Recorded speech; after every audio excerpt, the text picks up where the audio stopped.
Let's go ahead and talk about probably a more famous story here, the story of the Bell Witch. Centered on a legend about the Bell family in the 19th century, from 1817 to 1821, John Bell Sr. and his family became under attack by an unseen entity. Perhaps it was, maybe just reptile from Mortal Kombat, but they didn't have that back then, so probably more along the lines of a ghost.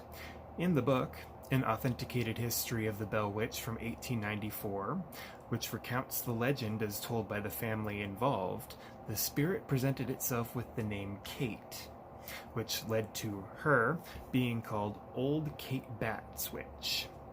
Something kind of unsettling about this one giving its name, very Inigo Montoya vibes, but who am I to judge? So the spirit was said to be able to shapeshift. So after the hauntings began in 1817, Bell Sr. had seen it appear as a dog-like creature, a bird creature, and even human shapes. Because, of course, interdimensional ghost witches like to watch their figure sometimes also. But go ahead and like and follow for more with a part 2 shortly following. Just the idea of shape-shifting interdimensional witches isn't really enough here. The hauntings of the Bell family escalated, with phantom knocking, hair being pulled, even up to John Sr. to be afflicted with paralysis of the mouth. I wonder if maybe that's why Grandma always warned against making those funny faces as a kid. Might stick that way. Finally, with nowhere else to turn, the family confided in longtime friend James Johnston. What a name. Who experienced the events firsthand one night when he stayed on the Bell's property. One of the few times that you actually experienced the ghost story instead of telling it around the fire.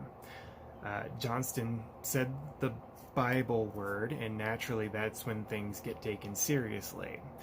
With time, it was discovered the spirit wasn't necessarily bad, just territorial, at times showing kindness to Lucy, John's wife. Then turning right around, threatening, and eventually allegedly poisoning John Sr. Like and follow for part 3 and conclusion. There are a handful of different movies that have handled the subject of the Bell Witch. However, according to the book from the 1800s, it stated that Lucy and the children eventually got to a point where they just started ignoring it and it went away. That's kind of like a weird weakness, like Pennywise was weak to being teased. The Bell Witch is just weak to being ignored. But, I know the Blair Witch Project wasn't really the biggest hit, but you either loved it or hated it. But movies like An American Haunting, actually pretty decent, made the whole idea frightening. But who would really have thought that surviving those movies, all you had to do was go, nope, I did not just hear that evil chanting. Nope, that was just the wind. But, the Bell Witch Cave lies nearby the old Bell Farm and is still an attraction. Not necessarily directly tied to the legend, but close to the land. Locals say that they have seen apparitions and have heard phantom voices in the cave, but, maybe that's where she went to live her afterlife after being ignored for so long.